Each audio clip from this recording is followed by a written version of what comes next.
কারণ মানুষ হওয়ার জন্য কিছু পার্সেন্টেজ তো ম্যাচ করবে রে বাবা। সেটা 80-82 দেওয়া আছে এরকম করে না। তো মানুষ হয়েছে, সবাই সবাই মানুষ, তো কিছু তো ম্যাচ করেই যাবে। তাহলে কতটা ক্লোজলি ম্যাচ করছে ডিপেন্ড করছে কতটা দাবি আসছে। ঠিক আছে, দেখো আমরা লাস্ট ক্লাস অব্দি যা পড়েছিলাম তাতে ট্রান্সলেশন এবং লেখাপড়া এ পর্যন্ত আমরা পড়েছিলাম। এর পরের যে জায়গাগুলো রয়েছে আমরা আজকে এই চ্যাপ্টার শেষ করব এবং আমরা নেক্সট চ্যাপ্টার শুরুও করব। ঠিক আছে, প্রথমেই হিউম্যান জিনোম প্রজেক্ট। অত্যন্ত সহজ একটা বিষয়, 2 নম্বরের কোশ্চেনে জেনারেলি আসে, খুব রেয়ার 3 নম্বরের কোশ্চেনে চলে আসে। হ্যাঁ, তবে 3 নম্বরের না আসাটাই ম্যাক্সিমাম ক্ষেত্রে হবে, 2 নম্বরই আসবে এমন কোশ্চেন এখান থেকে থাকবে। আমরা বুঝি আগে ব্যাপারটা কি। দেখো, human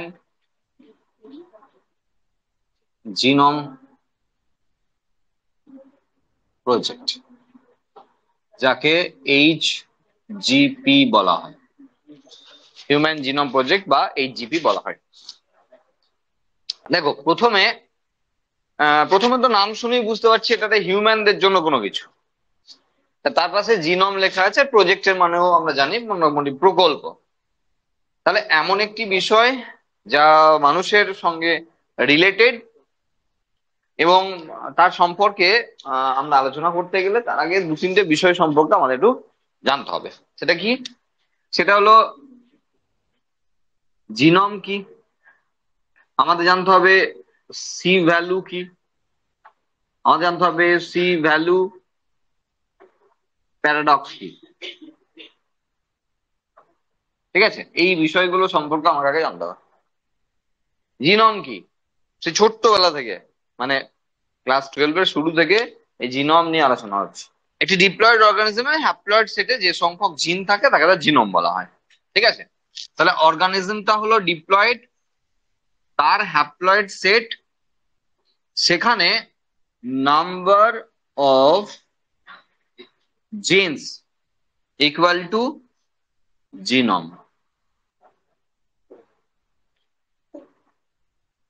amount of DNA equal to C value. C value, ঠিক আছে, কি লিখলাম? C value.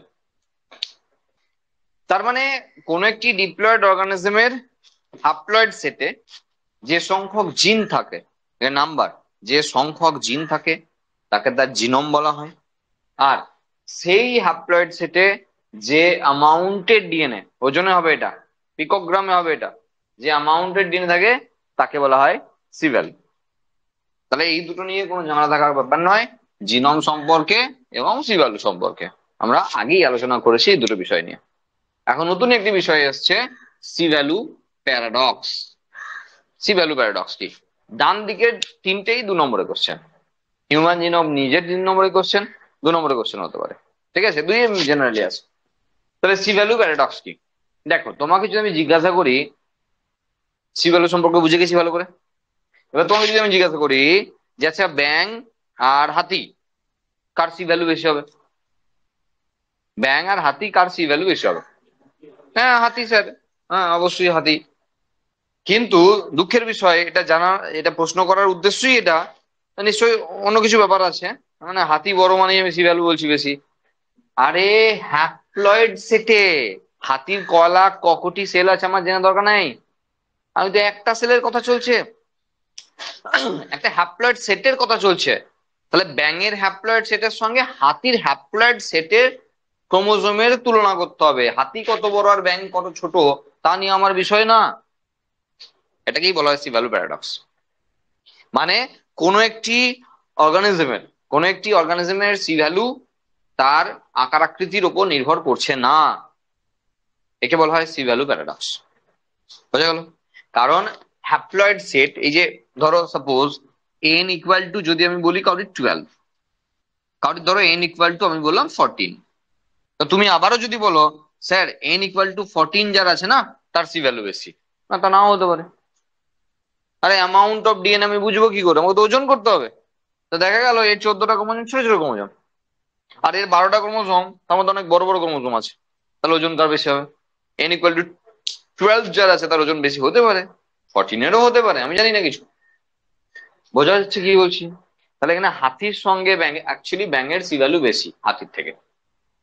ঠিক আছে, তার মানে সি ভ্যালু বিষয়টা হ্যাপ্লয়েড সেটের উপর নির্ভর করছে। মানে হ্যাপ্লয়েড সেটে ডিএনএ এর অ্যামাউন্ট আমরা সি ভ্যালু বলছি। তাহলে এটা হাতি, ব্যাঙ, ঘোড়া না আম গাছ, তার সঙ্গে সম্পর্ক নয়। জানতে হবে তার অ্যামাউন্ট অফ ডিএনএ কত, তাহলে তার সি ভ্যালুটা বোঝা যাবে। বোঝা গেল? জিনোম মানে আমরা বুঝে গেছি number of genes in a haploid set, তাকে জিনোম বলছি। Amount of DNA in a haploid set, তাকে আমরা সি ভ্যালু বলছি। আর সি ভ্যালু প্যারাডক্সের বিষয়টা হলো যে কোন একটি উদ্ভিদ বা প্রাণীর তার আকার আকৃতির উপর তার সি ভ্যালু নির্ভর করে না, একে সি ভ্যালু প্যারাডক্স বলা হয়। ক্লিয়ার? এরপর হিউম্যান জিনোম প্রজেক্ট। তাহলে জিনোম সম্পর্কে আমাদের জ্ঞান চলে এসেছে। জিনোম ব্যাপারটা কি? হ্যাপ্লয়েড সেটে যত জিন আছে, মানুষের যদি বলি তাহলে এটা সংখ্যা হবে 35 থেকে 40,000। হ্যাপ্লয়েড সেটে বলা আছে, তাহলে বলার অপেক্ষা রাখে না, ইন্টু 2 হবে, প্রত্যেকটা সেলের জন্য ইন্টু 2 হবে। কারণ ডিপ্লয়েড সেট, আমরা ডিপ্লয়েড ক্রোমোজোম কে বেয়ার করি। তাহলে এই যে 35 থেকে 40,000 জিন, একটা বিষয় আগে আলোচনা করা আছে। দেখো 35,000টা মিনিমাম বলছি, 40,000-এর মধ্যে 5,000 পার্থক্য আছে। মানে আমার তোমার জিনে 5,000 পার্থক্য হতে পারে।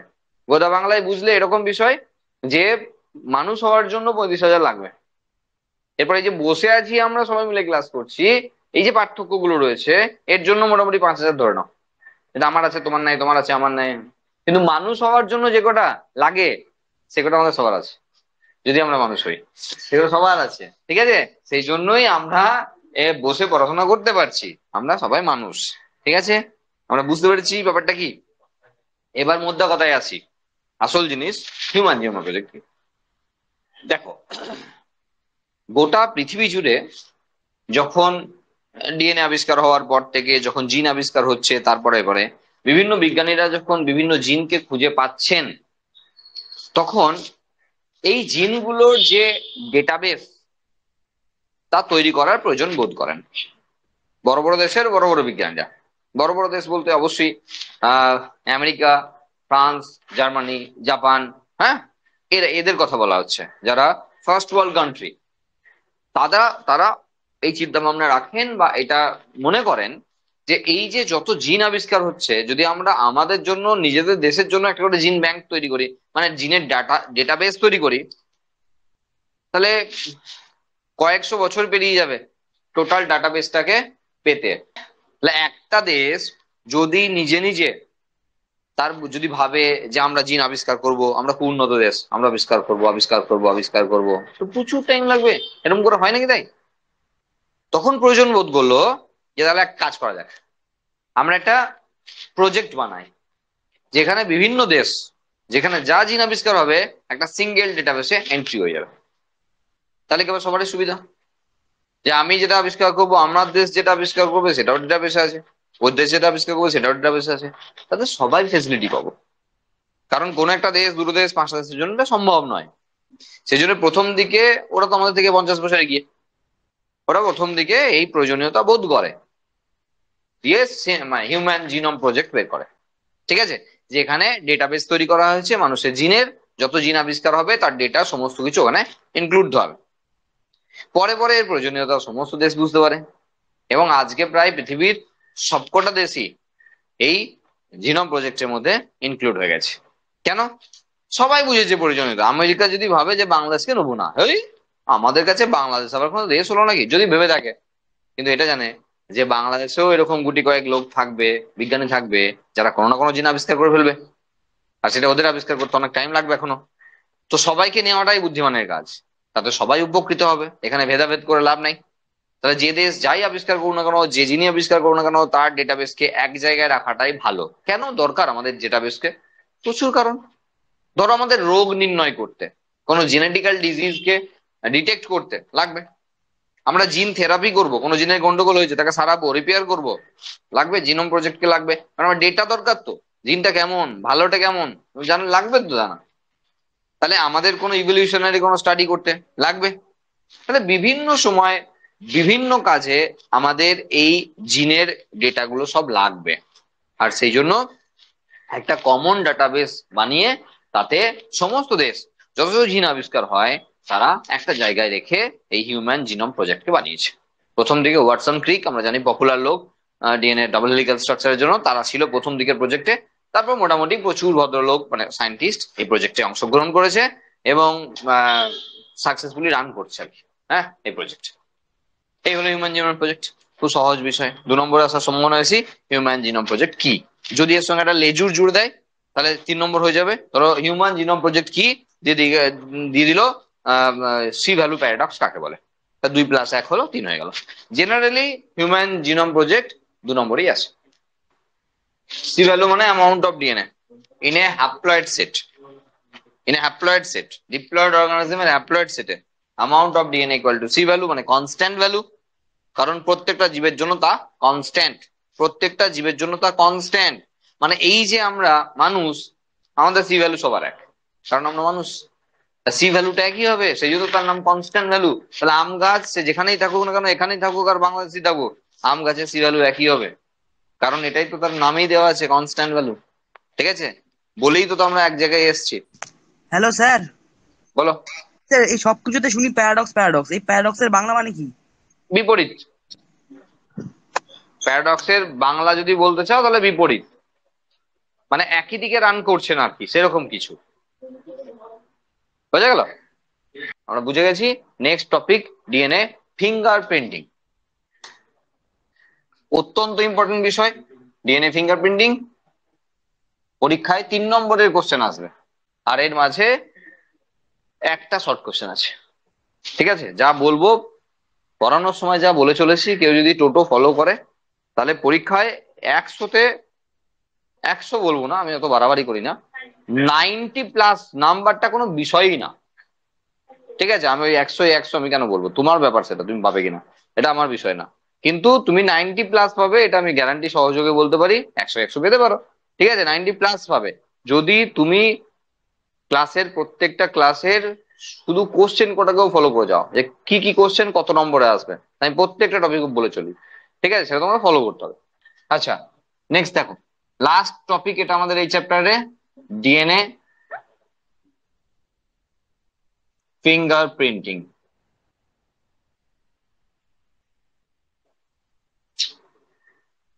ডিএনএ ফিঙ্গারপ্রিন্টিং, ওকে। দেখো প্রথমেই ফিঙ্গারপ্রিন্ট আমরা সবাই জানি না, আমরা যখন আধার কার্ড বানিয়েছি তখন আমাদের 10টা আঙুলের ফিঙ্গারপ্রিন্ট নিয়েছে। তো যখন আমরা সই করতে, ধরো যে টাইমে শিক্ষার অবস্থা খুব খারাপ ছিল, আমরা লেফট থাম্ব ইমপ্রেশন দিতাম, হ্যাঁ, বুড়ো আঙুলের ছাপ। এখনো পর্যন্ত দেওয়া হয় বিভিন্ন জায়গাতে। এমন নয় যে সই করতে পারি আমি সই করব। হ্যাঁ, যেমন ভোট দেওয়ার সময়, হ্যাঁ ভোট দেওয়ার সময় জেনারেলি কি ওখানে সাইন করার অপশন আছে, লেফট থাম্ব ইমপ্রেশন আছে। হ্যাঁ, এখন লেফট থাম্ব ইমপ্রেশন দেওয়াটা খুব সহজ হবে, টুক করে দিয়ে চলে যাবে, ও ঝামেলা মিটে গেল। আবার সই করবে, খাতাকে ঘোরানো, সেকেন্ড সই করবে, সময় সাপেক্ষ ব্যাপার। আর কিছু লোক পাকামি করে, বলবে না আমি সই করতে জানি, আমি লেফট সাইড ইমপ্রেশন দেবো, না ওসব হবে না, আমি সই করব। মজার বিষয় বলছি, ফিঙ্গারপ্রিন্ট প্রত্যেকের আলাদা। পৃথিবীতে যত মানুষ আছে তার ফিঙ্গারপ্রিন্ট আলাদা, এটা আমরা প্রত্যেকে জানি। কারণ এই বুড়ো আঙুল না, সব আঙুলেরই তার যে রেখাগুলো আছে সেগুলো কখনো আইডেন্টিক্যাল হতে পারে না। আর সেই জন্য সেই ফিঙ্গারপ্রিন্টিং কে আমরা বিভিন্ন কাজে ইউজ করি। আজকের দিনে এখনো দাঁড়িয়ে আমরা এটিএম এ যখন টাকা তুলতে বা জমা দিতে যাচ্ছি, তখন আমরা কিন্তু এখনো পর্যন্ত এটিএম কার্ডটা ব্যবহার করছি। দেখবে আগামী কয়েক বছরের মধ্যে এসব প্ল্যানিং সব হয়ে গেছে রিজার্ভ ব্যাংকের, আগামী কয়েক বছরের মধ্যে আমাদের সব কার্ড ফার্ড কিছু থাকবেই না। এবং মায়ের টাকাটা আমি তুলবো, বাবার টাকাটা আমি কার্ডটা নিয়ে আমি রেখে দেবো আমার পকেটে, ওসব চলবে না। কারণ তার ফিঙ্গারপ্রিন্টের তারই কাজ হবে, তার রেটিনার সঙ্গে সেরকমই কাজ হবে, সব সেরকমই ব্যবস্থা আসবে, যেন কোনো রকমের ফ্রড কেস না আসে। যাবে ফিঙ্গারপ্রিন্ট মারবে, অটোমেটিক অ্যাক্সেস করতে পারবে, না গেলে হবে না। এবার আঙুল কেটে নিয়ে যদি কেউ চলে যায় সেটা আলাদা কথা। বলছি ফিঙ্গারপ্রিন্টের সঙ্গে না ডিএনএ ফিঙ্গারপ্রিন্টিং এর কোনো সম্পর্ক নাই। প্রথম বিষয় মাথায় ঢুকিয়ে রাখো, ফিঙ্গারপ্রিন্টের সঙ্গে ডিএনএ ফিঙ্গারপ্রিন্টিং এর কোনো সম্পর্ক নাই, এটা পুরো আলাদা বিষয়। ঠিক আছে, তবে একটা বিষয় কমন, সেটা হলো আইডেন্টিক্যাল, যে প্রত্যেকের জন্য এটা ইউনিক। যেমন ফিঙ্গারপ্রিন্টিং প্রত্যেকের জন্য ইউনিক হয়, ফিঙ্গারপ্রিন্ট প্রত্যেকের জন্য ইউনিক হয়, তেমন ডিএনএ তার কিছু জিনিস দেখাবো তো, সেটা প্রত্যেকের জন্য ইউনিক, আর সেটাকেই আমরা কাজে লাগাই, আর সেটার উপর বেস করেই আমরা এই ডিএনএ ফিঙ্গারপ্রিন্টিং প্রসিডিওরকে বের করেছি। কিরকম বিষয় আগে একটু শোনা যাক। সেটা হলো, দেখো ডিএনএ, যখন ডিএনএ নিয়ে আমরা কথা বলি বারবার, তখন আমরা বলি ধরো একটা ডিএনএ এর ক্ষেত্রে ধরো এটা 5' to 3', একটা স্ট্যান্ডই দেখাচ্ছে, কারণ জিন তো একটা স্ট্যান্ডই থাকে, তো দুটো স্ট্যান্ড না দেখালেও কোনো অসুবিধা নেই। আমরা বলছি সাপোজ এই জায়গাটায় কোনো একটা জিন আছে, আবার বলছি এই জায়গাটায় কোনো একটা জিন আছে, আবার বলছি এই জায়গাটায় কোনো একটা জিন আছে। আমরা বারবার বলি, এটা বলেছি বারবার এটা, যে ডিএনএ এর পরিমাণ অনেক, কিন্তু ডিএনএ সব অংশে জিন নাই, ডিএনএ মেজরিটি অংশে জিন নেই, ডিএনএ এর মেজরিটি অংশে জিন নেই। তাহলে প্রশ্ন হতে পারে ফালতু রেখেছে কেন, ফালতু এসব রাখার কি দরকার? কারণ এই রাখা মানে তৈরি করা, রেপ্লিকেশনে তার উপকরণ যোগান দেওয়া, কাঁচামাল যোগান দেওয়া, আর তার মানে হলো গেলা, খেতে হয়েছে তো তারপর তো পেয়েছে এগুলো, এত সেলের এত নিউক্লিয়াস খেয়েছি, তার নিউক্লিওটাইড কে পেয়েছি, তারপর না এসব পেয়েছি আমরা। তাহলে যা দরকার নাই তা কেন রাখা হয়েছে? জিন কোটাকে রাখলে ইমিডিয়েট তো ঝামেলা না, নিশ্চয়ই দরকার নেই, দরকার আছে, তার জন্য তো আছে। আমরা যখন ভ্যারিয়েশন পড়েছিলাম, ভ্যারিয়েশন বা বিভেদ, যে আমরা এখানে 20 জন মানুষ বসে থাকলে 20 জন 20 জন আলাদা আলাদা, কেউ কারোর সঙ্গে ম্যাচ করে না। এই কারণ কি? এই কারণ আমরা একটা কারণ বলেছিলাম ভ্যারিয়েশনের, যে ডমিনেন্ট রিসেসিভনেস, না ডমিনেন্ট ভার্সেস রিসেসিভনেস। কারণ তোমার যে জিনটা প্রকট, তোমারও আছে আমারও আছে, ইনসুলিন তৈরির জিন তোমারও আছে আমারও আছে, আর এই 35,000 জিন তোমারও আছে আমারও আছে, তাই জন্য তো আমরা এক। কিন্তু তার রিসেসিভ ডমিনেন্টনেসের ব্যাপার আছে, তোমার যেটা ডমিনেন্ট হয়তো আমার সেটা রিসেসিভ, আমার যেটা ডমিনেন্ট তোমার রিসেসিভ। এইভাবে 35,000-এর ফ্যাক্টোরিয়াল করলে বুঝতে পারছো কি হবে? কাউরির সঙ্গে কাউরির এক হওয়া সম্ভব নয়, কখনো পৃথিবীতে সম্ভব নয়। ঠিক আছে, যাই হোক, আমরা এটা বুঝলাম যে জিনগুলো নিয়ে কিছু কাজ হবে না, কারণ এই জিনটা তোমারও এক আমারও এক, এই জিনটা তোমারও এক আমারও এক, আর এই জিনটাও তোমারও এক আমারও এক। তাহলে এটা দিয়ে ইউনিক ব্যাপার স্যাপার কিছু আনা যাচ্ছে না। তাহলে আনা যাচ্ছে কোন জায়গার দিয়ে? যেটাতে জিন নেই, যেই অংশটা জিন নেই সেই অংশটা আরেকটি কারণ তোমার আমার পার্থক্যে। তাহলে আমি তুমি আলাদা, তার দুটো কারণ, একটা তো ডমিনেন্ট রিসেসিভনেস, আর একটা হলো জিন না থাকা অংশগুলো, যাকে আমরা বলি VNTR, variable number, variable number tandem repeat, variable number tandem repeat. দেখো নামেতেই লেখা আছে ভ্যারিয়েবল নাম্বার ট্যান্ডেম রিপিট। তাহলে দেখো ভ্যারি করবে নাম্বারটার, কিভাবে? তার ট্যান্ডেম রিপিটেড, মানে মানে একই বেস সিকোয়েন্স বারবার আসতে থাকবে, একই বেস সিকোয়েন্স এই সমস্ত জায়গাগুলো যেগুলো জিন নেই সেই জায়গাগুলো বারবার আসতে থাকবে, এবং তার সিকোয়েন্স খুব বড় লেন্থে হবে না, ছোট ছোট লেন্থের হবে, এবং রিপিটটা ট্যান্ডেমলি হবে, বারবার বারবার বারবার হবে। একে মাইক্রো স্যাটেলাইটে বলা হয়, VNTR এর আরেকটা নাম micro satellite, micro satellite or mini satellite. তাহলে পরীক্ষায় এগুলো 2 নম্বরের কোশ্চেন আসতে পারে। VNTR কি? ফুল ফর্ম আসতে পারে 1 নম্বরের কোশ্চেন, কিন্তু বললো 2 নম্বরে VNTR কি, তাহলে ফুল ফর্ম লিখতে হবে না, কি লিখতে হবে? ওকেই বলা হয় মিনি স্যাটেলাইট, ওকেই বলা হয় মাইক্রো স্যাটেলাইট।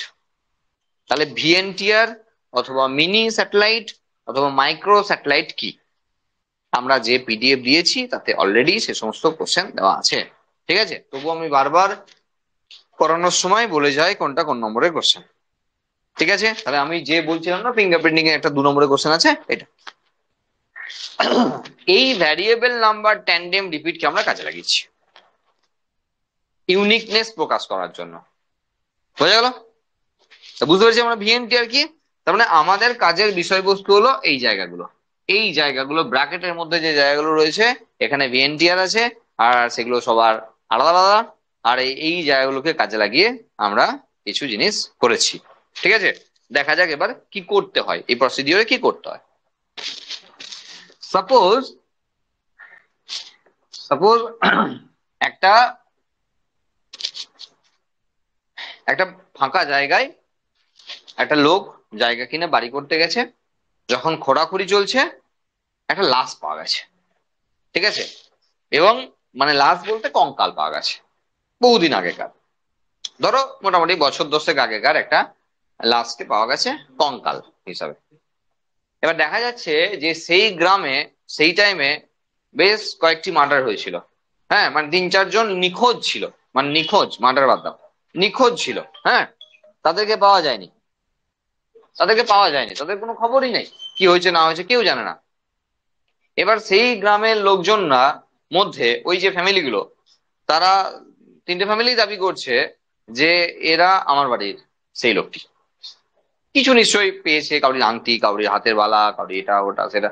বডিতে তো কিছু নাই, জামা প্যান্ট কিছু নাই, মোটামুটি আহ আশাই করা যায় সেগুলো সব নষ্ট হয়ে গেছে।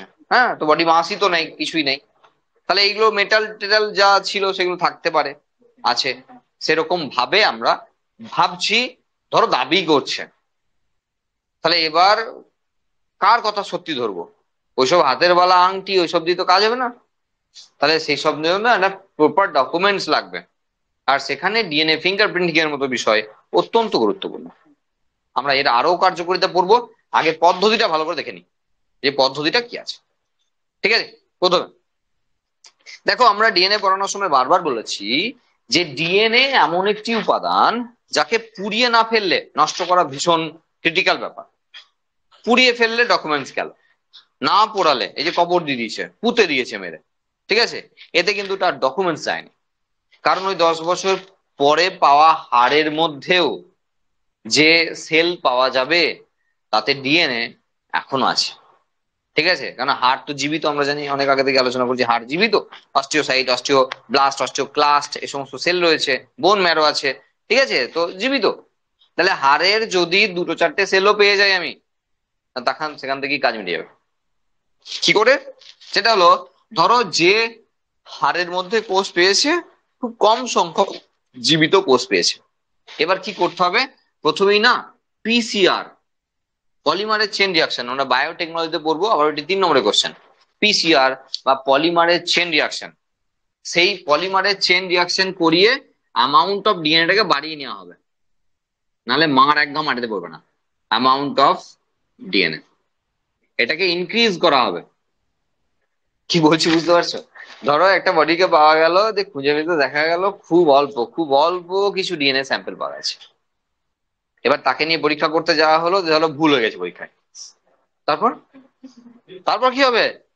তাই না? তারপর এরকম হয় না, ধরো আমি ব্লাড টেস্ট করতে গেছি, আমি ব্লাডটা দিয়ে এসেছি, ঠিক আছে, আমি আমি ধরো ভিআইপি টাইপের লোক, আমি ব্লাডটা দিয়ে এসেছি, আর সেই প্যাথোলজিক্যাল ল্যাব ব্লাডটা হারিয়ে ফেলেছে। এবার আমাকে যদি 3 দিন পর রিপোর্ট আনতে যাওয়ার সময় স্বীকার করে যে আমি আপনার ব্লাডটা হারিয়ে ফেলেছি, মার এক ঘামাটিতে পারবে না, সে জানে। তাহলে কি করব? কিছু করার দরকার নাই, একটা নর্মাল রিপোর্ট বানিয়ে ছেড়ে দাও, এটা মুক্তি। হ্যাঁ, মানে অ্যাবনর্মাল কিছু দিতে গেলেই তার সন্দেহ হবে, আবার এক জায়গায় গিয়ে করবে, আবার নর্মাল দিয়ে ছেড়ে দাও, কোনো ঝামেলা নাই। এসব হয়, এসব এসব আমাদের এখানে হয়। হ্যাঁ, তো হারিয়ে গেলে কি করবে? ধরো বাসে পাঠিয়েছে, এমন হয় না? ধরো অনেকজন গ্রাম সাইডে ব্যবসা করে, ব্যবসায় বলবো, ব্যবসা করে কিরকম, যেখান থেকে স্যাম্পেল কালেক্ট করে দিয়ে বাসের ড্রাইভারকে দিয়ে পাঠিয়ে দেয়, দিয়ে এখানে এখানে লোকালে লোক আছে, সে কালেক্ট করে, সে গিয়ে স্যাম্পেলটা দেয়, সে আবার রিপোর্ট নিয়ে গিয়ে বাসেই যায়। তাহলে বাসেতেই প্যাথোলজিক্যাল ল্যাবের কাজ চলছে। এবার বোঝো এরকম কত কিছু হারিয়ে যেতে পারে। তাহলে যখন এরকম হারিয়ে যায়, তখন সে যদি স্বীকার করে নেয় যে আমার এটা হারিয়ে গেছে, এই সমস্ত বিষয়ে কিন্তু মারাত্মক মার খাবে সে। হ্যাঁ, তো এখানে তো বলতেই হবে না, এখানে তো পুরো পুলিশ কেস থেকে আরম্ভ করে কোর্ট ফোর্ট নিয়ে বসে আছে সব, না এসব জায়গায়। তো সেখানে যদি ডিএনএ আমার হারিয়ে গেছে স্যাম্পেল, বা কোর্ট থেকে ভুলে গেছে, তো মুশকিল হয়ে যাবে, গল্প কথা। তার মানে প্রথম ডিএনএ এর অ্যামাউন্টটা বাড়িয়ে নিতে হবে। সোজা কথায় ডিএনএ এর অ্যামাউন্টটা বাড়িয়ে নিতে হবে। পিসিআর অন্য কিছু নয়, PCR one type of replication. Outside the cell, মানে এটা ইন ভিট্রো রেপ্লিকেশন। পিসিআর হলো ইন ভিট্রো রেপ্লিকেশন, দেহের বাইরে রেপ্লিকেশন। যেটা আমরা নর্মাল রেপ্লিকেশন করি সেটা হলো ইন ভিভো। সেলের মধ্যে রেপ্লিকেশন যেটাকে বলছি এটা হলো সেলের বাইরে রেপ্লিকেশন, অন্য কিছু না। একটা মেশিনারি সিস্টেমে রেপ্লিকেশন করে নেওয়া হবে। এই অ্যামাউন্ট অফ ডিএনএ অনেক বাড়িয়ে নেওয়া হলো, না দেখা যাবে না, ডিএনএ তো দেখা যায় না, বাড়িয়ে নেওয়া হলো। এবার একটু স্যাম্পেল নিয়ে কাজ করবো, ভুল হলো, চলো আবার আছে স্যাম্পেল, গাদা গাদা স্যাম্পেল আছে, কোনো অসুবিধা নেই। বোঝা গেল? স্যাম্পেলটাকে প্রথমে বাড়িয়ে নেওয়া হলো যাতে কোনো ভুলভ্রান্তি হলে তার রেকটিফাই করা যায়। এটা বিষয় না, এটা তো বললাম যে বাড়িয়ে নিতে হবে। এরপর অরিজিনালি আমরা ফিঙ্গারপ্রিন্টিং আসছি। দেখো কি করতে হবে, ধরো সাপোজ একটা কন্টেনারের মধ্যে ওই ডিএনএ দিয়ে, ওই ডিএনএ কিছু স্যাম্পেল দিয়ে এখানে রেস্ট্রিকশন এন্ডোনিউক্লিয়েজ নামটা সম্পর্কে আমরা পরিচিত এখন। রেস্ট্রিকশন এন্ডোনিউক্লিয়েজ, নিউক্লিয়েজ জানি আমরা, যারা নিউক্লিক অ্যাসিডকে ড্যামেজ করে, কাটে। আর যদি কোনো রেস্ট্রিকশন এন্ডোনিউক্লিয়েজ, মানে এন্ডোনিউক্লিয়েজ মানে কি তাহলে? নিউক্লিয়েজ মানে হলো যারা নিউক্লিক অ্যাসিডকে ড্যামেজ করে, এন্ডোনিউক্লিয়েজ মানে কি? যারা ডিএনএ এর এন্ড প্রান্ত থেকে কাটে, তাকে জেনারেলি এন্ডোনিউক্লিয়েজ বলা হয়। আর যদি সেটা রেস্ট্রিক্টেড পার্টে কাটে তখন তাকে রেস্ট্রিকশন এন্ডোনিউক্লিয়েজ বলা হয়। মানে ডিএনএ নির্দিষ্ট অংশে কাটবে, ওর পছন্দের জায়গা আছে, আমি জি আর সি এর মাঝে কাটি, অন্য কোথাও কাটি না। প্যালিন্ড্রোমিক সিকোয়েন্সের ব্যাপার আছে, আমরা পড়বো বায়োটেকনোলজিতে। সেই প্যালিন্ড্রোমিক সিকোয়েন্স ছাড়া রেস্ট্রিকশন নিউক্লিয়েজ কাজ করে না, কাটে না। আমরা বলি সেখানে রিপিটেটিভ সিকোয়েন্স আছে, তো রিপিটেটিভ সিকোয়েন্সে প্যালিন্ড্রোমিক সিকোয়েন্স থাকা অত্যন্ত সোজা ব্যাপার, অত ঝামেলার দরকার নেই। সোজা কথায় রেস্ট্রিকশন নিউক্লিয়েজ দেওয়া হলো, আর তারপরে ডিএনএ গুলো টুকরো টুকরো হয়ে গেছে, ধরেই নেবো। কারণ গোটা পরীক্ষাটা অন্ধকারে চলছে, মানে আলো আছে কিন্তু ডিএনএ তো দেখা যায় না। বুঝছো, অন্ধকারে চলছে মানে অন্ধকার করে দিয়ে নয়, অন্ধকারে চলছে মানে হলো যে ডিএনএ তো দেখাই যায় না, তাহলে কাকে দিলাম আর কে কাটলো কি যে হলো কিছুই তো দেখতে পাচ্ছি না। ওই জন্যই বলছি যে অন্ধকারে চলছে, এখন কিছু দেখতে পাচ্ছি না, কি চলছে না চলছে চলছে, এই ভাব ওপরওয়ালার উপর ভরসা রেখে চলছে, এমন করেই ধরে নিতে হবে যে চলছে প্রসিডিওর। বোঝা গেল?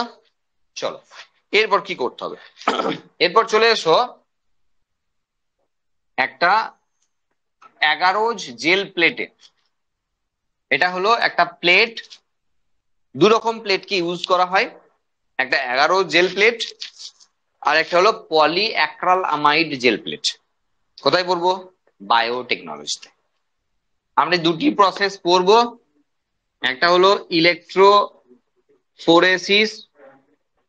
আমরা আগেই বলেছি বায়োটেকনোলজি পড়তে গেলে মলিকুলার বেসিস জানতে হবে, মলিকুলার বেসিস পড়তে গেলে বায়োটেকনোলজি জানতে হবে।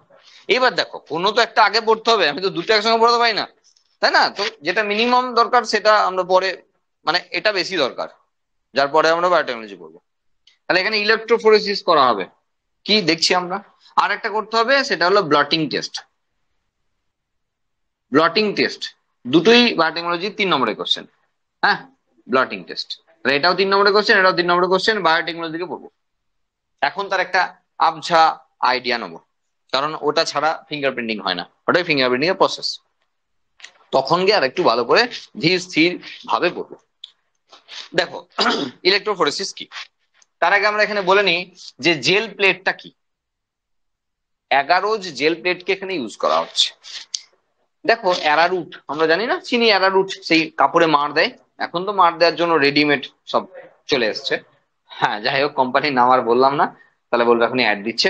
হ্যাঁ, তো অ্যারারুট কে নিয়ে আমরা জলে গুলে যদি তাকে ফোটাই, আস্তে আস্তে জেলের মতো চলে আসে না, জেলের মতো। যদি তোমার বুঝতে অসুবিধা হয় অ্যারারুট চেনো না, কোনো অসুবিধা নেই, জ্যাম জেলি তো চেনো, জ্যাম জেলি চেনো, ব্যাস ওই জ্যাম জেলির মতো ব্যাপার, ওটাকে বানানো হয়। এবার 11 কেন, 11 জেল প্লেটই কেন? কারণ এই জেলের মধ্যে অনেক ছিদ্র আছে, নাহলে বলতে পারতো যে কোনো একটা কোম্পানির কিষান জেল নিয়ে এসে মেরে দিলে তো হতো, তাহলে তো হতো।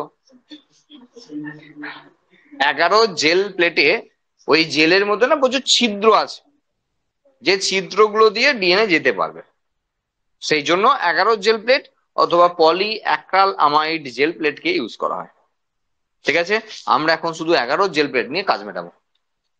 দেখো এটা জেল প্লেট, তাহলে এখানে আছে জেল প্লেটটা আছে, মনে মনে ধরো, ওটা তো আঁকতে পারবো না আমি। এইবার কি করা হলো, ওই জেল প্লেটটার উপরে, ভালো করে বুঝবে কেনটা, ওই জেল প্লেটটার উপরে, ধরো এটা জেল প্লেটটা, এটা জেল প্লেটটা। হ্যাঁ, এবার ওই চিরুনির মতো কাঁচের, ওগুলো ল্যাবে থাকে আর কি, হ্যাঁ, চিরুনির মতো, জাস্ট চিরুনির যেমন দানা আছে সেরকম আছে। ওটাকে নিয়ে গিয়ে একবার আলতো করে বসিয়ে ছাড়ো, মানে কিছু গর্ত হলো প্লেন, তুমি কিছু ধরো আটা মাখা আছে, ময়দা মাখা আছে, তুমি আঙুল দুটো একবার টিপে দিলে, তাহলে কি হবে? ছোট ছোট গর্ত তৈরি হলো এরকম। এটা তুমি এইভাবে ভেবো না, তুমি এইভাবে ভাবো। আমি তো 2D আঁকছি, তোমার তো দেখে মনে হচ্ছে এইভাবে আছে। এইভাবে নাই, ওপরে আছে, ওপরে। ঢুকেছে মাথায় কি বলছি? হ্যাঁ, এইভাবে নাই, এইভাবে আছে। বুঝে গেল? তাই এটা জেল প্লেটটা, এর ওপরে একটা প্রান্তে আমরা এরকম করে একবার টিপে ছেড়ে দিচ্ছি হালকা করে, মানে কিছু গর্ত তৈরি হয়েছে, কিছু হোল বা ছিদ্র বা গর্ত তৈরি হয়েছে। ব্যাস। এইবার এইবার এখানে এই যে ডিএনএ টুকরো করেছিলাম রেস্ট্রিকশন অ্যানোনিউক্লিয়াস দিয়ে, সেখান থেকে পিপেটে করে নিয়ে এসে এখানে ড্রপ ওয়াইজ দিয়ে দাও, যাতে ভরসা রাখো ডিএনএ আছে। এই প্লেটের সঙ্গে কি হয়, এই প্লেটের সঙ্গে একটা পাওয়ার অ্যাড করা থাকে। এটা একটা মেশিনারি সিস্টেম।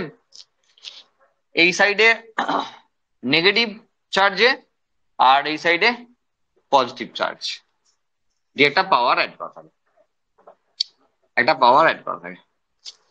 বোঝা গেল? তাহলে আমরা ধরে নিলাম ডিএনএ এখন এই গর্তগুলোতে আছে, এরপর এদিকে নেগেটিভ ওদিকে পজিটিভ করানো আছে, দিয়ে পাওয়ারটাকে অন করে দেওয়া হলো। কি হবে? ডিএনএ ছুটতে শুরু করবে।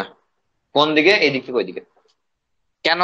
কারণ ডিএনএ হলো নিউক্লিক অ্যাসিড, ও নিজে নেগেটিভলি চার্জড, এখানে নেগেটিভ চার্জই করা আছে, তাহলে বিকর্ষণ করবে। উল্টো দিকে আবার পজিটিভ চার্জ করা আছে, তবে আবার আকর্ষণও করছে। তাহলে এই দুটি কারণে ডিএনএ ছুটতে শুরু করবে। এবার ছুটবে কেমন করে? যার যেমন ক্ষমতা।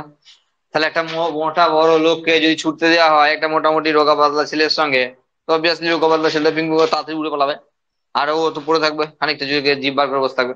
তো সেরকম ডিএনএ প্রচুর টুকরো হয়েছে, তাহলে সেই টুকরো, ছোট টুকরো, বড় টুকরো, মেজো টুকরো, সেজো টুকরো, সব টুকরো আছে। তার মানে যেগুলো ছোট টুকরো সেগুলো আগে ছুটবে, আর যেগুলো বড় টুকরো সেগুলো পিছনে আসবে। তার মানে আমরা যদি এইভাবে ভাবি ব্যাপারটাকে, যে ছোট টুকরো আগে পৌঁছে গেছে কাছাকাছি, কতক্ষণ দিতে হবে? আরে সেটার জন্য পড়াশোনা করতে হবে, সবই কি 12 শিখে নেবে নাকি?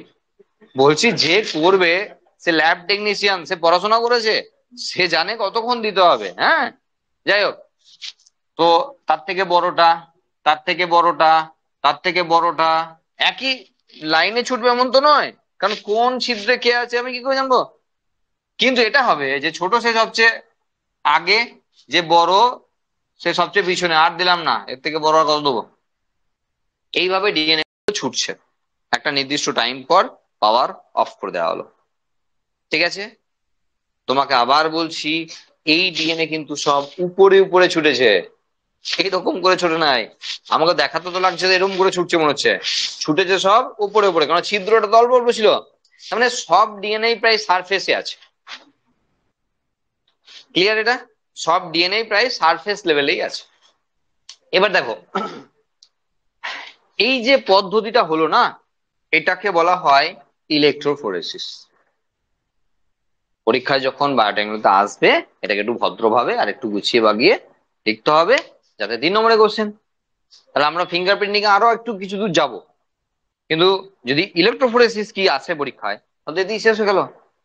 তাহলে এই পর্যন্ত লেখাটা আমরা দেখাতে হবে, যদিও আসার সম্ভাবনা অত্যন্ত ক্ষীণ, কারণ এর পরেও আরো কিছু অ্যাড হবে, দিয়ে একটা 3 নম্বরে কোশ্চেন আসবে, এটাই ভালো হয়। সেই জন্য ব্লটিং টেস্ট পরীক্ষায় আসতে পারে, সারদান ব্লটিং টেস্ট। ঠিক আছে, সেসব পরে হবে।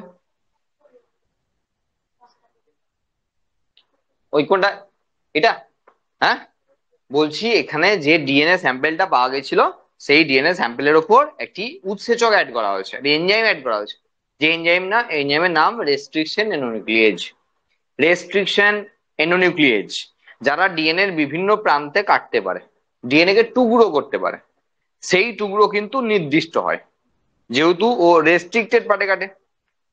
তার মানে এখন ধরতেই পারি এখানে যে ডিএনএ গুলোকে দেওয়া হয়েছিল সেগুলো সব টুকরো টুকরো টুকরো টুকরো হয়ে গেছে, বিভিন্ন টুকরো ভাগ হয়ে গেছে, আমরা জানি না কিরকম টুকরো হয়ে গেছে। এবার দেখো শেষ পর্যন্ত শোনো, বুঝতে পেরে যাবে জিনিসটা কি। তাহলে এখানে টুকরো হয়েছে, তা সেই টুকরো গুলো যখন এখানে দেওয়া হয়েছে, তাকে যখন পাওয়ারে এখানে অন করা হয়েছে, তা ছুটতে লেগেছে, তারা একটা নির্দিষ্ট ভাবে সাজিয়ে গেছে। এবার তোমার যদি মনে হয় এরকম করে দেখবো স্যার, তাহলে ভালো লাগবে, মোবাইলের টাওয়ার দেখে অভ্যাস, হ্যাঁ, তাহলে এরকম করে দেখো, বুঝতে পারবে। ধরো এরকম মোবাইলে যেমন টাওয়ার হয়, এতগুলো টাওয়ার থাকে না, 5G এসছে বলে তুমি ভাবছো যা তা, তা নয়, এরকম করে। কিন্তু এক্স্যাক্টলি তো এরকম করে হবে না বিষয়টা, বিষয়টা এরকম করেই আসবে, এরকম করে আসবে। যাকে বেশি সময় নষ্ট হচ্ছে, বাদ দাও। হয়ে গেল এটা। এরপর এখানটা মুছলাম। এরপর কি হলো দেখো, ওই যে 11 জেল প্লেটটা না, ওটা তো জেল প্লেট, ওটাকে তুলে আনা যায়, ওটাকে ওখান থেকে তুলে আনা যায়, মানে সুইচ আছে, দিলে ও উপরে উঠে চলে আসে, ওকে তুলে আনে, বক্সের মতো করে তুলে নিয়ে চলে আসা যায়। ওকে নিয়ে এসে একটা আলাদা কন্টেনার থাকে, সেই কন্টেনারের মধ্যে ওকে বসানো হবে। কিরকম দেখো, নিচে একটা স্পঞ্জের ব্লক আছে, দিয়ে তার উপরে ওই 11 জেল প্লেটটা রাখা হয়েছে। মন দিয়ে শুনবে, 11 জেল প্লেটটা রাখা হয়েছে। এটা জেল প্লেটটা, এই প্লেটটা যেখানে ঠিক ওই রকম ভাবে, হ্যাঁ, আর তো ওইরকম করে রাখতে পারবো না আমি, মোটামুটি আর কি, হ্যাঁ, মোটামুটি ওরকম করে ওইটাকেই তুলে এনেছি, এটাকে রাখা হয়েছে। দিয়ে এর ওপরে একটা নাইট্রোসেলুলোজ পেপার, নাইট্রোসেলুলোজ পেপার রাখা হয়েছে। এটা কি, আসছি পরে। এর উপরে একটা টাওয়েল দেওয়া হয়েছে, মানে কিছু যা নাইট্রোসেলুলোজ পেপারটাকে একটু চাপা দেবে, আর তার উপর হালকা একটু ওয়েট দেওয়া হয়েছে, মানে পাথর চাপিয়ে দিলে হবে না, তাহলে 11 জেল প্লেট, জেল প্লেট বুঝতে পারো তো, থেঁটে গুড়িয়ে যাবে সব। মানে এমন একটা ওজন যা একটু জাস্ট একটু চাপ দিয়ে রাখবে, যাতে কি হবে, এই যে ডিএনএ গুলো সারফেসে ছিল, সব নাইট্রোসেলুলোজ পেপারে চিপকে যাবে, সব উঠে যাবে। বোঝা গেল? কিন্তু একটা বিষয় এখানে এখনো মাথায় রাখার বিষয় আছে, সেটা তোমাদের এখনো মাথায় আসে নাই। সেটা কি, এখানে যত ডিএনএ সব কিন্তু ডবল স্ট্র্যান্ডে আছে। কারণ যখন রেস্ট্রিকশন নিউক্লিয়াস দিয়ে ট্রিট করা হয়, তার ডিএনএ কে টুকরো করে, ডিন্যাচুরেট করে, তো বলিনি একবারও, আমরা বলেছি টুকরো করে। তাহলে টুকরো করার অর্থ ডিন্যাচুরেট করা তো নয়, তাহলে ডিএনএ কিন্তু সব ডবল স্ট্র্যান্ডে আছে। এবার নাইট্রোসেলুলোজ পেপার, তারা সিঙ্গেল স্ট্র্যান্ডেড ডিএনএ কে চিপকে নিতে পারবে। সেই জন্য কি করতে হবে, এখান দিয়ে কোনো বেসিক পিএইচ লেভেল যুক্ত দ্রবণ অ্যাড করতে হবে, কোনো ক্ষারীয় দ্রবণ ঢালতে হবে। এতটুকু ঢালা হলো, এদিক ঢাললাম, এদিক দিয়ে এই যে বলেছিলাম স্পঞ্জ, এই স্পঞ্জের টুকরো দিয়ে যখনই চুইয়ে চুইয়ে সব উপরে উঠছে, তখনই যখনই ডিএনএ এর সঙ্গে টাচ করছে, আমরা বলেছিলাম যে ক্ষারীয় মাধ্যমে যোগ করলে ডিএনএ ডিন্যাচুরেট করে যায়, মনে পড়ে, টেম্পারেচার বাড়ালে আর পিএইচ লেভেল বাড়ালে ডিএনএ নিয়ে ডিন্যাচুরেট করে, আমরা বলেছিলাম তখন। তো সেই বিষয়ে এখানে, তাহলে ক্ষারীয় মাধ্যম যোগ করলে ডিএনএ গুলো ডিন্যাচুরেট করে যাবে, মানে সিঙ্গেল স্ট্র্যান্ডেড হয়ে যাবে, তখন তারা নাইট্রোসেলুলোজ পেপারে গিয়ে চিপকে যাবে, আটকে যাবে, যে যেখানে আছে সেখানে। এটা তো সারফেস আছে সব, যে যেখানে আছে সেই অবস্থা সব নাইট্রোসেলুলোজ পেপারে আটকে গেল, হয়ে গেল। এরপর নাইট্রোসেলুলোজ পেপারটাকে ধরে, তাকাবে, নাইট্রোসেলুলোজ পেপারটাকে ধরে তুলে নিয়ে চলে আসো। এখন আমার হাতে নাইট্রোসেলুলোজ পেপার আছে, না কিছু নেই, নাইট্রোসেলুলোজ পেপার আছে, এর মধ্যে ডিএনএ গুলো সব আছে। কারণ যেমন আমাদের কিটো জুতোগুলো পরি না, একদিকের সঙ্গে চিপকে যায়, সেরকম ও চিপকে বসে আছে, এমন পড়ে যাওয়ার কোনো চান্স নেই, আছে। এবার এখান থেকে তো কিছুই দেখতে পাচ্ছি না, এখন তো কিছুই দেখা যায় না, আর দেখতে পাওয়ার মতো কিছু করতে হবে। কি করতে হবে, নাইট্রোসেলুলোজ পেপারকে রেখে দাও, এবার তার উপর একটা জিনিস অ্যাড করতে হবে, সেটা আবার বায়োটেকনোলজিতে আছে এখানে। সেটা কি, সেটা হলো ডিএনএ প্রোব। দেখো এটা বোঝার জন্য যতটা দরকার ততটা আমি বলে দিচ্ছি, আমার মনে হয় না বুঝতে কোনো অসুবিধা হবে। এই যে নাইট্রোসেলুলোজ পেপারে আটকে যাওয়া, এটা হলো ব্লটিং, এটা হলো ব্লটিং, ব্লটিং পেপার ব্লট করলো, বুঝো? ধরো জল আছে, আমি ব্লটিং পেপার দিলাম, তো জলটা মানে টেনে নিল, ব্লট করা। তাহলে এখানে নাইট্রোসেলুলোজ যে পেপার ইউজ করেছি সেটা ব্লটিং পেপার, এমনি normal bloating paper, tissue paper নয়, এই অন্য পেপার, যে ডিএনএ কে অ্যাড করতে পারবে, ডিএনএ কে তুলতে পারবে, ঠিক আছে? এবার ডিএনএ গুলো যে লেগে আছে আমি বুঝবো কি করে? তার জন্য ডিএনএ প্রোব। প্রোব কি? প্রোব হলো রেডিও আইসোটোপ যুক্ত নিউক্লিওটাইড বেস সিকোয়েন্স ছোট করে টুকরো করা হয়েছে। ভালো করে শুনবেন। এটা রেডিমেড তৈরি করেছি আমরা ল্যাবে, নিজের পছন্দ মতো। জানি যে কি কি এখানে আছে, AGCC GTC, জানি এগুলো কি আছে, কি দিয়েছি জানি। আর কিন্তু এরা এই যে যে যে যে নিউক্লিওটাইড গুলো দেওয়া হয়েছে, নাইট্রোজেন বেস গুলো দেওয়া হয়েছে, তারা রেডিও আইসোটোপ যুক্ত। ঠিক আছে? যদি বুঝতে অসুবিধা হয় তাহলে এটাও ছাড়ো, শুধুমাত্র তুমি ধরে নাও রেডিও আইসোটোপ যুক্ত নিউক্লিওটাইড নাইট্রোসেলুলোজ পেপারের উপর ঢেলে দেওয়া হয়েছে। এরকম বুঝলে তাহলে কি হবে?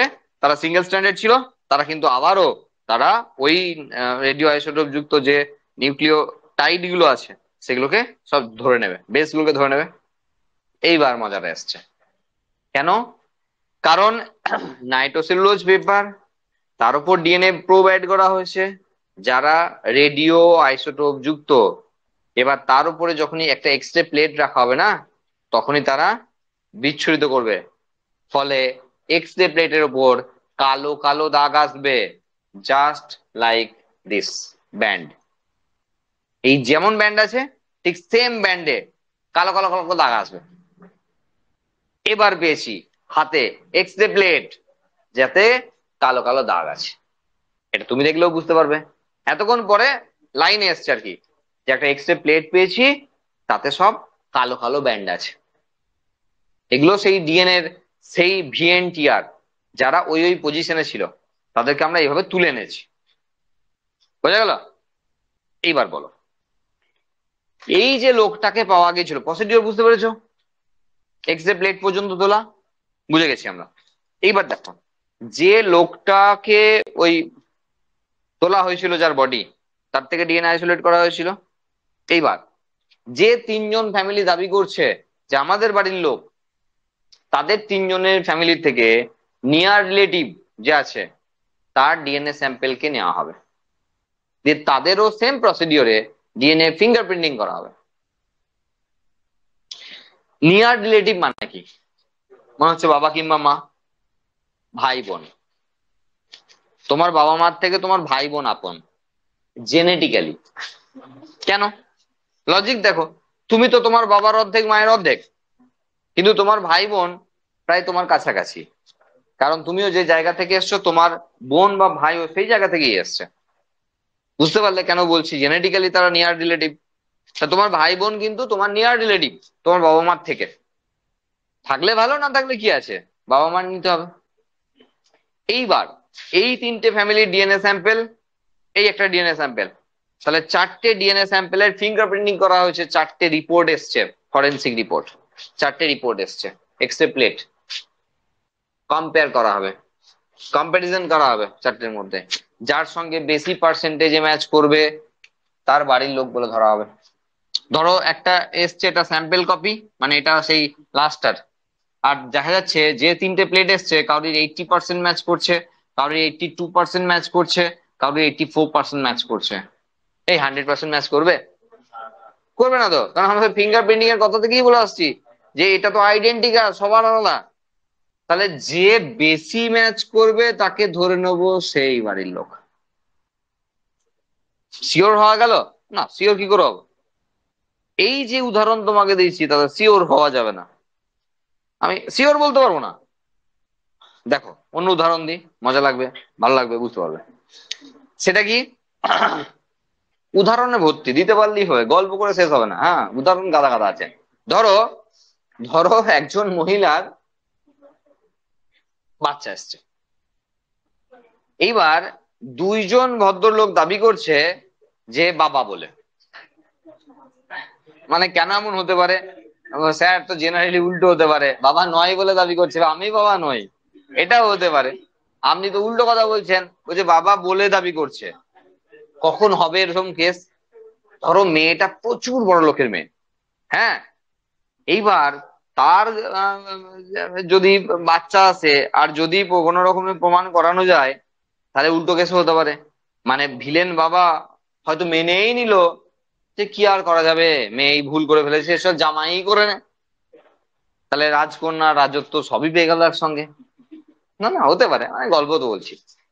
বাদ দাও, আসল কথায় ফিরে এসো, জিনিসটা বুঝবে না, গল্পটা নিয়ে বেশি মজে যাবে না, তুমি আসল জিনিসটা বোঝার চেষ্টা করবে। এইবার দেখা গেল যে তাহলে দুজন দাবি করছে বাবা বলে, তাহলে কি করতে হবে?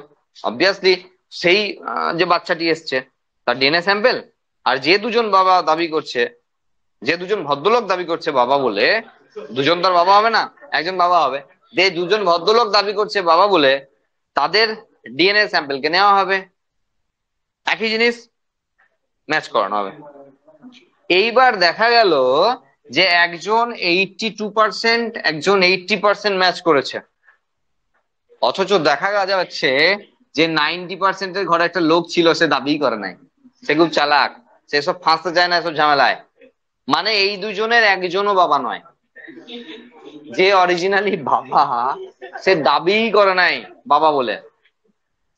এটা কি করা যাবে? এটা কিছু করার নাই, এই পদ্ধতি এরম, এই পদ্ধতি এটা, যেখানে দাবি করলে তারপরে আসছে অপশন, দাবি না করলে কি করে অপশন আসবে? কারণ মানুষ হওয়ার জন্য কিছু পার্সেন্টেজ তো ম্যাচ করবে রে বাবা, সেটা 80, 82 দেওয়া আছে এরকম করে না, তো মানুষ হয়েছে সবাই, সবাই মানুষ, তো কিছু তো ম্যাচ করেই যাবে। তাহলে কতটা ক্লোজলি ম্যাচ করছে ডিপেন্ড করছে কতটা দাবি আসছে, বোঝা গেল? এবার আমরা একটা এক্সাক্ট উদাহরণ দিই, যাতে বলবে স্যার 100% কোনো কেস নাই। হ্যাঁ নিশ্চয়ই আছে।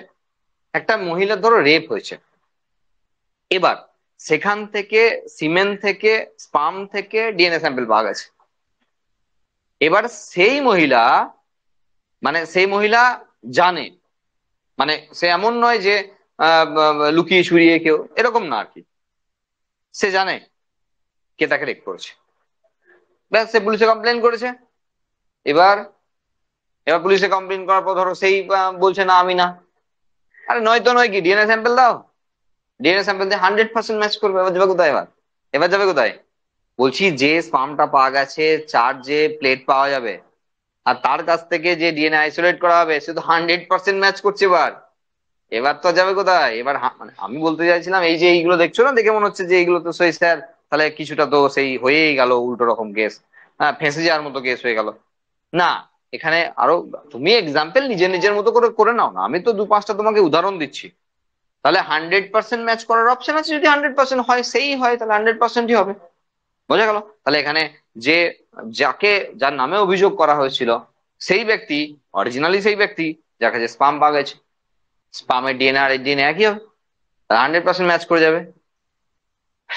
বুদ্ধিমান লোকেরা যখন শয়তান হয় তখন তার শয়তানের লেভেল কিন্তু মারাত্মক জায়গায় যায়। বুদ্ধিমান লোকেরা যদি শয়তান হয় তাহলে তার শয়তানি কিন্তু মারাত্মক লেভেলে যাবে। একটা বোকা লোক যদি বদমাইশ হয় না, শয়তান হয়, তাহলে সে শয়তানের একটা লিমিট আছে, হ্যাঁ, কিন্তু বুদ্ধিমান লোক যদি শয়তান হয়ে যায় তাহলে সেটা কিন্তু মারাত্মক লিমিটে চলে যাবে। কিরকম? ধরো কারোর একজন প্ল্যান আছে যে ফাঁসাবো, একজনকে ফাঁসাবো, ধরো এরকমই কোন একটি ছেলে আর মেয়ে, তাদের মধ্যে ধরো এরকম অ্যাফেয়ার ছিল। এবার কোনো কারণে ধরো ছেলেটি বেরিয়ে আসতে চাইছে, গল্প কথা বেরিয়ে আসতে চাইছে। এবার মেয়েটা দেখছে ছেলেটাকে ফাঁসাবো, মানে আমি তো ছেড়ে দেবোই, এর সঙ্গে থাকবো না, কিন্তু আমি ফাঁসিয়ে দেবো একে।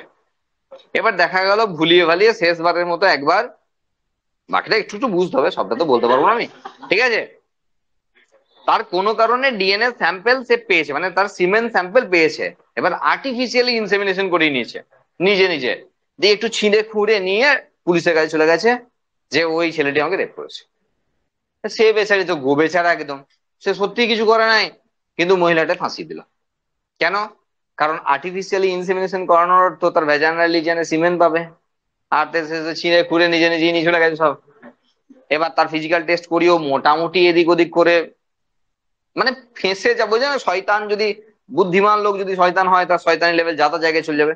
তাহলে এটা বোকার পক্ষে করা সম্ভব নয়, এটা বুদ্ধিমানের পক্ষে করা সম্ভব, যে ফাঁসি দিতে চাইলে যে কোনো ভাবে ফাঁসি দিতে পারে যায়। বোঝা গেল?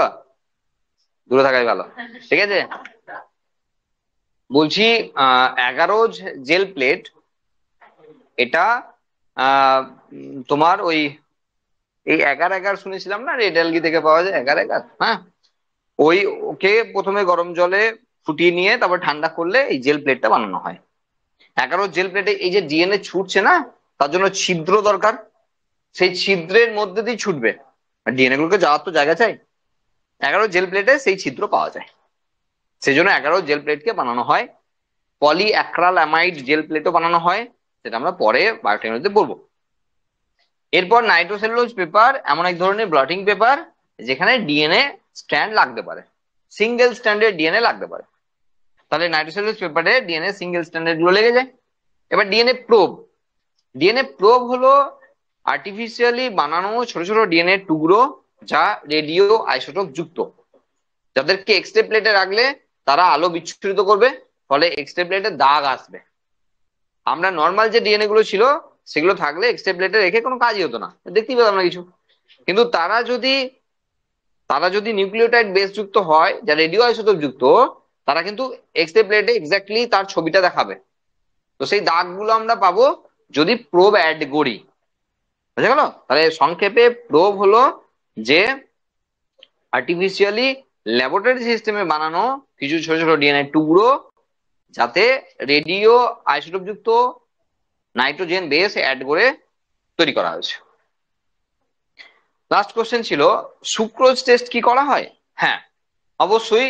তবে সেটা সে রেপড কি না সেটা জানার জন্য সুক্রোজ টেস্ট একটি করা হয়। দেখো, ফিজিক্যালি এক্সামিন করলে মানে আমরা সুক্রোজ না, সরি, ফ্রুক্টোজ টেস্ট করা হয়, সুক্রোজ না ফ্রুক্টোজ টেস্ট করা হয়।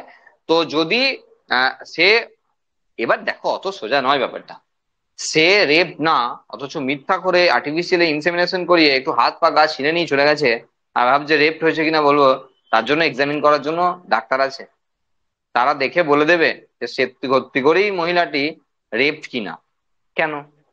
কারণ দেখো, নর্মাল একটা রিলেশন আর একটা রেপ দুটোর মধ্যে অনেক ডিফারেন্স আছে। সেখানে ধস্তাধস্তি হওয়া, তার গায়ে হাতে শুধু ছিঁড়ে যাওয়া ব্যাপার থাকবে না, তা ফিজিক্যাল এক্সামিন করলেই ধরা পড়ে যাবে। তো মহিলাটা যদি মিথ্যা করে প্রথমবার একবার জেলে ঢুকিয়ে দিতে পারে ছেলেটাকে, এ নিয়ে কোনো ডাউট নাই। একটা মেয়ে যদি বলে গিয়ে পুলিশ থানায় গিয়ে যদি কেস করে দেয় যে এ আমার নামে মানে আমাকে করেছে, তাহলে পুলিশ অত দেখে না, মেয়েদের জন্য আইন, আগে আসবে পুলিশ, ধরে নিয়ে গিয়ে আগে ঢুকিয়ে দেবে, তারপরে এবার বিচার শুরু। কিন্তু সেই বিচারে আদবে টিকবে কিনা সেটা পরের কথা, কারণ দুটো বিষয় পুরোই আলাদা। ফিজিক্যাল এক্সামিন করা হয়, সেই এক্সামিনেশনে ধরা পড়ে যাবে যে সেই মেয়েটি সত্যি কথা বলছে না মিথ্যা কথা বলছে, যদি সততার সঙ্গে করা হয়। আর যদি সেখানে কোনো ব্যাপার স্যাপার থাকে তাহলে সেগুলো তো সব আলাদা বিষয়, সব রিপোর্টিং তৈরি করা যায়, সবই করা যায়। হ্যাঁ, সেসব তো আলাদা বিষয় হয়ে গেল। কিন্তু ফ্রুক্টোজ টেস্ট করে অবভিয়াসলি সেখানে সিমেন আছে কিনা তা আইডেন্টিফাই করা যায়, তাতে রেপড হয়েছে কিনা এ বলা মুশকিল আছে। কারণ অনেক সম্পর্কের, ভালো সম্পর্কে পরে মনোমালিন্য হলে রেপ বলে চালিয়ে দেয়, এবং গাদা গাদা জায়গা আছে, সম্পর্ক ভালো, এমনি নর্মাল, মানে নর্মালি তাদের রিলেশন, দেখা গেল কোনো কারণে মনোমালিন্য হয়েছে, হচ্ছে না, যে তাকে ফাঁসিয়ে দিল, ব্যাস। এগুলো এখন এখন টিকছে না, এখন ধোপে টিকছে না সব, এখন কোর্ট বড় বড় জাজমেন্ট দিচ্ছে যে কোন কোন গুলোকে রেপ বলা হবে, কোন কোন গুলোকে নয় বলা হবে। 3 বছর পর বলছে নাকি রেপ হয়েছে, ইয়ার কি মারা, 3 বছর সম্পর্ক চলার পর রেপ হয়েছে বললেই হলো, তাই না? একটা ডেফিনেশন আছে, ঠিক আছে? তো সুতরাং অনেক বিষয় আছে, সেসব নিয়ে আর হেজিয়ে লাভ নেই, চলো বাদ দাও। ডিএনএ ফিঙ্গারপ্রিন্টিং দিয়ে আমাদের মলিকিউলার বেসিস অফ ইনহেরিটেন্স শেষ হয়ে গেল, ঠিক আছে।